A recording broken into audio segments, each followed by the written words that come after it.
Mary Holm's been to the Eagles. She's been to Eagles. I was It's a just thing. going to say that, Yeah. Jesse. Have you been saying all the way through by No, Eagles? I've been trying my best. I've been trying my best to say "Hold Me Now" by Thompson Twins, but it's not a Yes. natural thing to No, do. it's not. Because obviously you naturally tend towards the proper grammar. Yes. How was that concert, Eagles concert? Oh, look, it was good fun. But as I was saying to you, it wasn't one of my all-time great concerts, but it was, I enjoyed it. They've got a lot of good tunes. Do you know it's 60 years since the Beatles tour this year? Wow. In June. And I was at that as a two-year-old, I should say. Yeah, 21st of June, 1964. You'll Wow. probably mark that when that comes around. Yeah. Now, speaking of anniversaries, you're looking at a year of KiwiSaver, the last 12 months of KiwiSaver. Yes. I was just looking at every quarter, the Morning Star brings out a report on all the KiwiSaver funds and how they've done and compared with the others in their risk level. And it turns out 2023 was a pretty darn good year. And I thought, where's all the cheers? Where's all the happy people? Because, you know, when things go wrong in KiwiSaver, or go badly, I should say, when returns are losses often, you get heaps of people talking about it, and I get heaps of letters to my Herald column, and I remember in 2020, right at when the COVID crisis first started and the markets crashed, and the letters just came flooding in, and to you, for our talks and Front page news. Yes, it was all over the place, and then KiwiSaver came right pretty fast after that. The share markets had plunged and then soared. Yeah. It was remarkable. But then, since then, largely because interest rates in New Zealand and elsewhere went from being really low to really high very quickly, because to do with the adjustment from the COVID crisis, etc. We had a year or so when there were a lot of losses, and including in the lower risk funds, and that was because a lot of them had money in bonds, and which are normally a pretty low risk investment. But that year, the value of the bonds that had already been issued went down because the interest rate went up on the new bonds, and so the old bonds suddenly didn't look very nice anymore, and so their value dropped, and people who hadn't ever seen their KiwiSaver balance go down before saw it go down, and sometimes, a fair bit, and people absolutely panicked.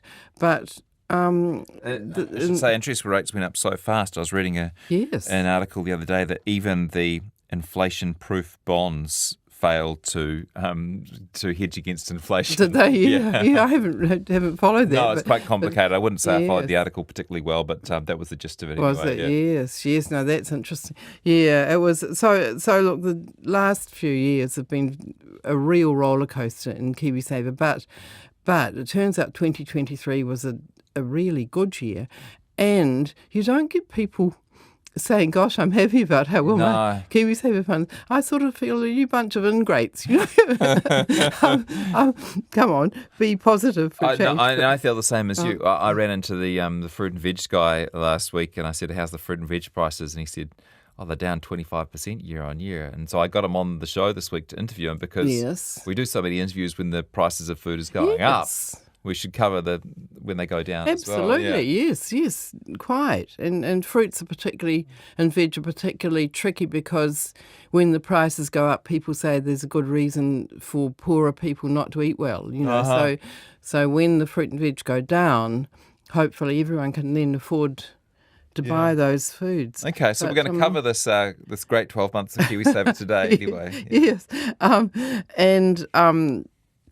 So starting with the last quarter of KiwiSaver, so the last quarter of 2023, last 3 months, all the KiwiSaver funds except 3, and they were very small ones, reported gains. So all of them went up. And that 291 funds. There are 291 funds, KiwiSaver funds out there now. No wonder people feel confused. Well, yeah, that's right. But it is a lot, and there were only 3, and they were small and very specialist little Dare I funds. ask you what they were? I can't remember but they were the sort of funds they might invest in cryptocurrency or not really related to shares or bonds. Small Australian shares, or no, some of them were shares, but a group of the market. And I would have to say anyone who had all their KiwiSaver money or most of it in one of those funds is a wee bit silly, because they were the kind of thing that someone who was interested might put 10% of their money in, just as an interesting little sidekick.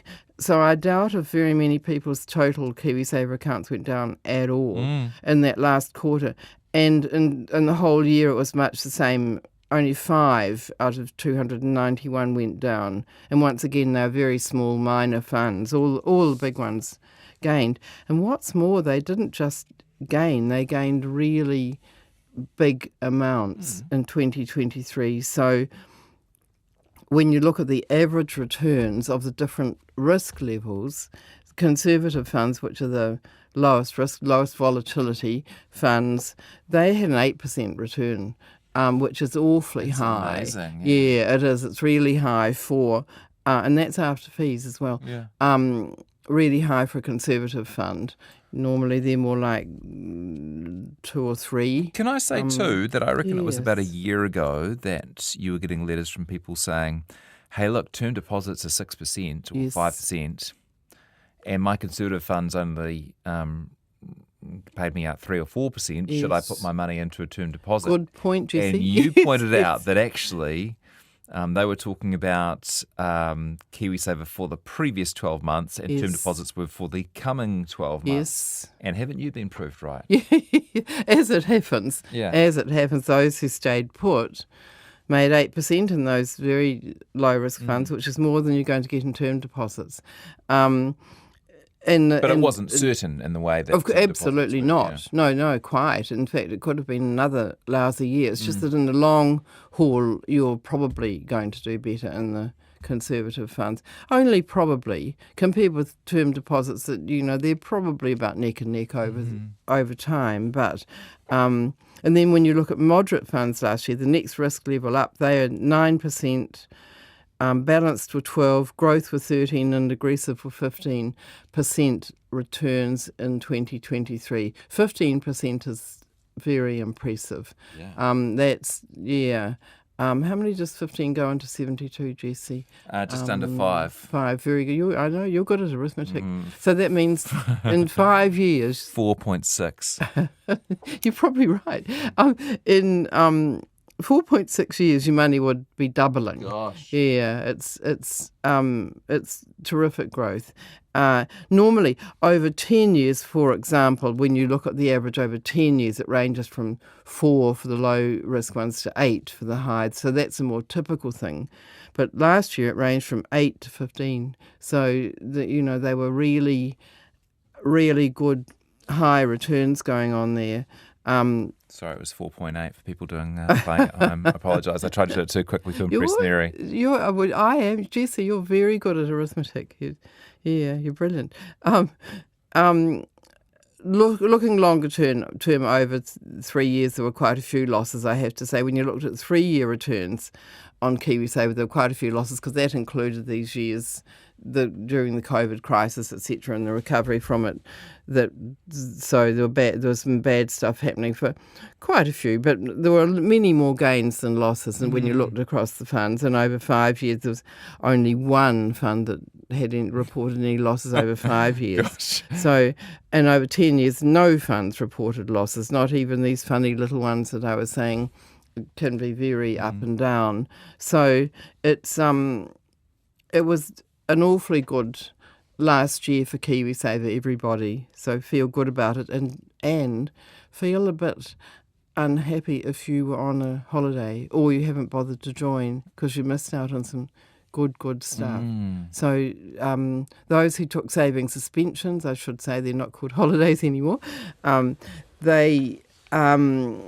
understandably, because there have been some hard times for quite a few people, but try and get back in, because we don't know what this year's going to do. Of course, we haven't got a clue. But, you get good years like that, and it's a real pity to be out of the market. good years make a amidst those. difference. They Big certainly, difference. they do.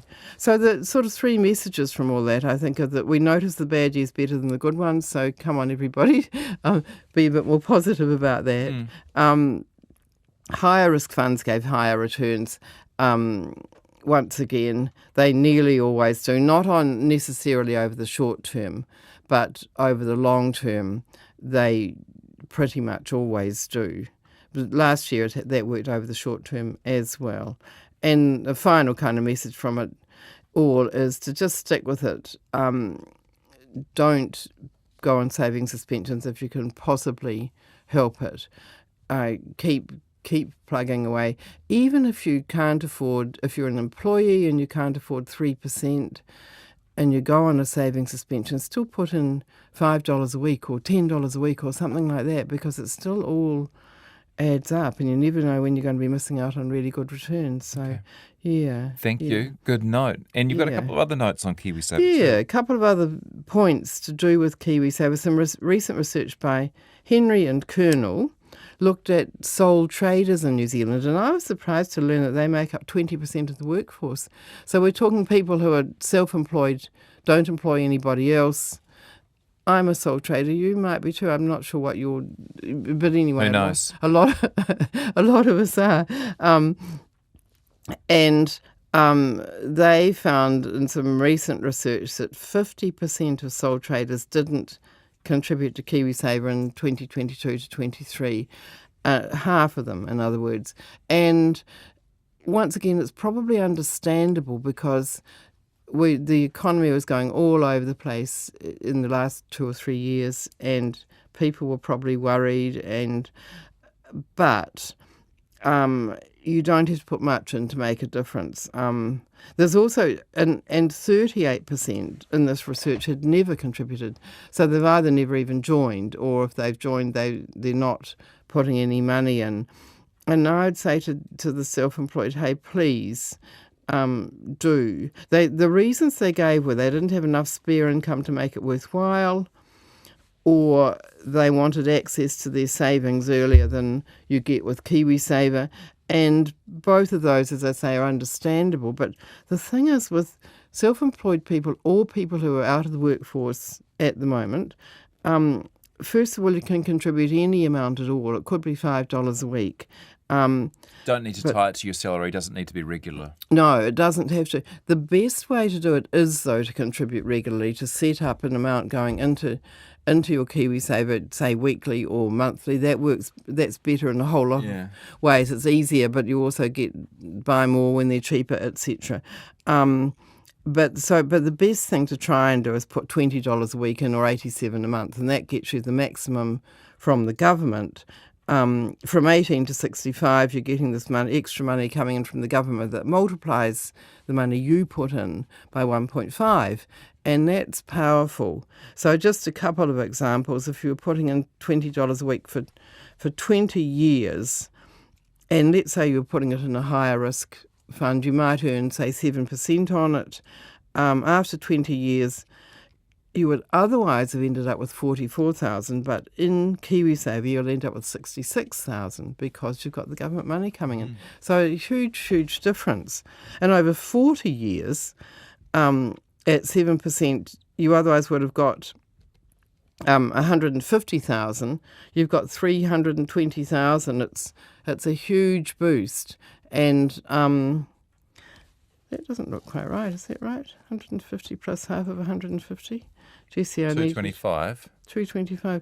Yeah, where did I get that from? Yeah, I thought that looked a bit dodgy. Yeah. But the message is it's a whole lot more because the government's putting money in than you get in other savings. So everybody, self-employed people, please don't think KiwiSaver's not for you, because you're missing out. It's a real pity. We've got quick time for one more. An email from Beth. She sent it into you in February, Jesse, and you forwarded it to me. And thank you for your patience, Beth. Yeah. And she said she was unhappy with her KiwiSaver provider and said, my question is, can I transfer my KiwiSaver to another provider without losing out? And the answer is absolutely yes. And all you have to do is contact the new one. If you're not happy with what your current provider's doing, you don't have to confront them. Not a bad idea to do so, actually. It's good for them to get the feedback of why you're not happy. But you don't have to. No, it's not the New Zealand way, Mary. You just tell the new people that you want to sign up with them and let them take care of the dirty work. Yeah, that's right, and they will. They'll move it for you. It's so much different from, say, moving banks or something. It's simple. A couple of tips about moving from one provider to another. Generally speaking, it's better to stay at the same risk level. If you were in a sort of medium risk one, go into a medium risk fund with the other one, because otherwise you can move at the wrong time. It turns out that the markets suddenly go up or down right after you've moved, and it turns out to be a bad move.